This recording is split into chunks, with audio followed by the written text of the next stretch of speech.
Alright, what's going on, you guys? Brian here with a quick recap of what happened on tonight's episodes of MLW Fusion as well as AEW Dynamite. I'm kind of liking these recap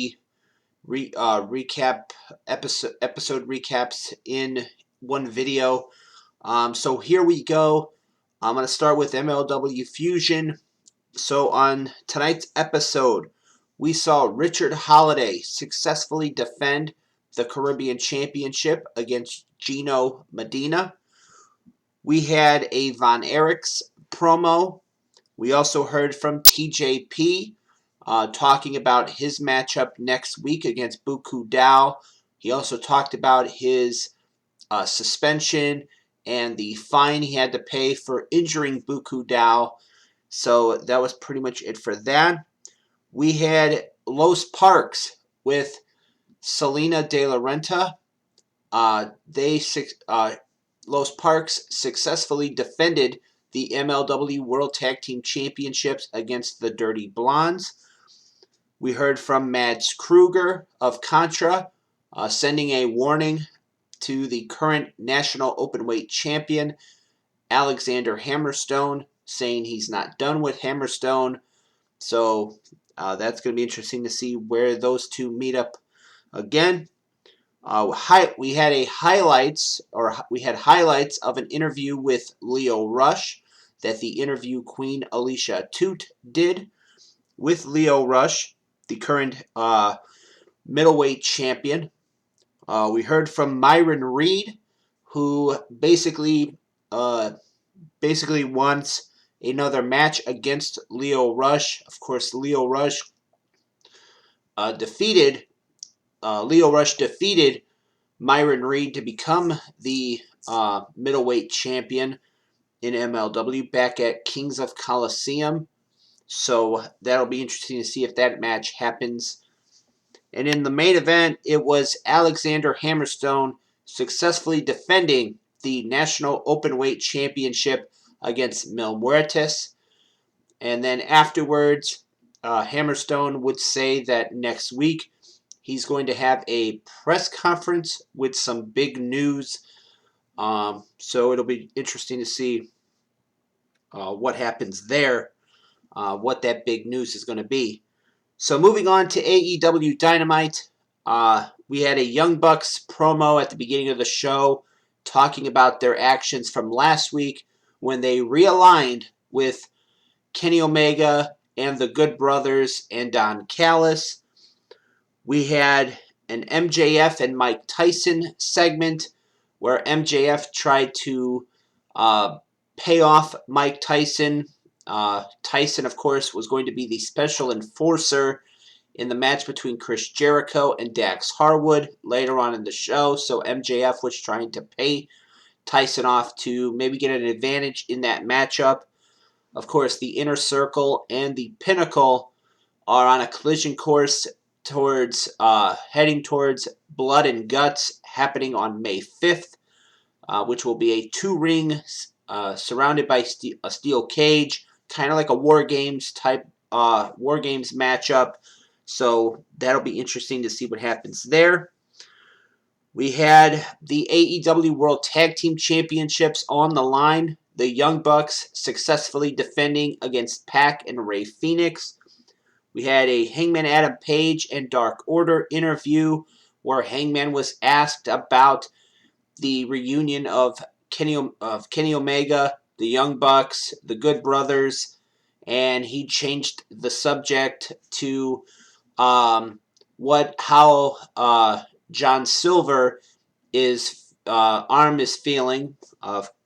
So that was pretty much it for that. Then we had an Inner Circle interview talking about the matchup coming up later on in the show. We had Red Velvet losing to Jade Cargill. We had a Britt Baker interview where she informed everybody that she is going to be wrestling on this Monday's episode of AEW Dark Elevation to try to build her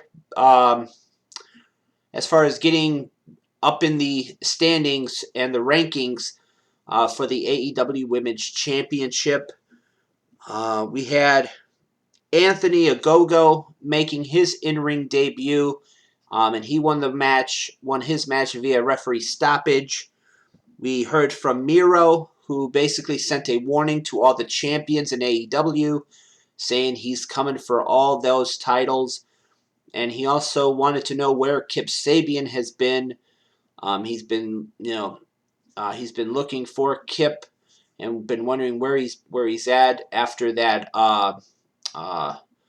that tag match. I don't know what the name of it was called. Something arcade match between Miro and Kip Sabian when they took on Best Friend or Chuck Taylor and Orange Cassidy. Then we had Chris Jericho defeating Dax Harwood in a one-on-one match.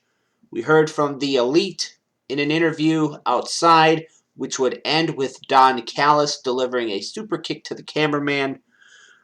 We heard from Thunder Rosa, who made her intentions known that she wants the AEW Women's World Championship and that she wants back the NWA Women's World Championship currently held by Serena Deeb, and of course the AEW Women's title currently held by Hikaru Shida.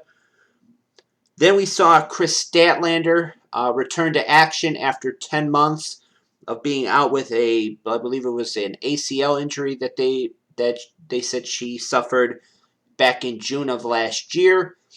She was victorious over Amber Nova. We heard from Team Taz with comments regarding whether or not Christian Cage would join Team Taz. Christian Cage would deliver his answer in the next segment, where he would be interrupted by Taz, Powerhouse Hobbs, and Hook. Christian basically told Taz he's not in AEW to help Taz with his problems. He's there to win championships. So his answer was no. And this would end up with Powerhouse Hobbs confronting Christian and beating Christian Cage down. And because of this, Tony Khan was quick to make the match for next week. Christian Cage versus Powerhouse Hobbs one-on-one on Dynamite. And then in the main event, Darby Allin successfully retained the TNT Championship against Big Money Matt Hardy in a Falls Count Anywhere match that saw the other members of the Hardy family office getting involved, the Dark Order coming out to make the save. Then we had Then you saw Sting getting involved, going after Private Party, helping Darby out.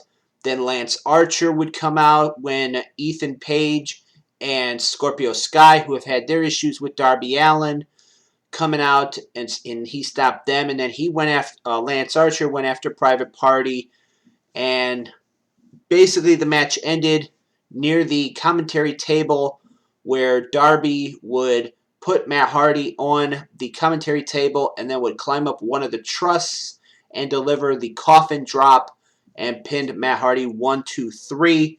So that was pretty much it for Dynamite. As far as next week goes, there are 4 matches that have been signed. Of course, I did mention earlier Christian Cage versus Powerhouse Hobbs.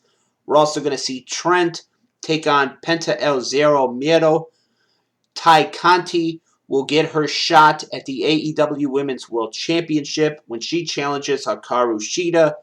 And Ricky Starks takes on a Hangman Adam Page. So those are 4 matches that have been signed for next week's Dynamite. So with that in mind, this has been my AEW Dynamite and MLW Fusion recaps for both episodes. As always, I am Brian, and thank you for watching.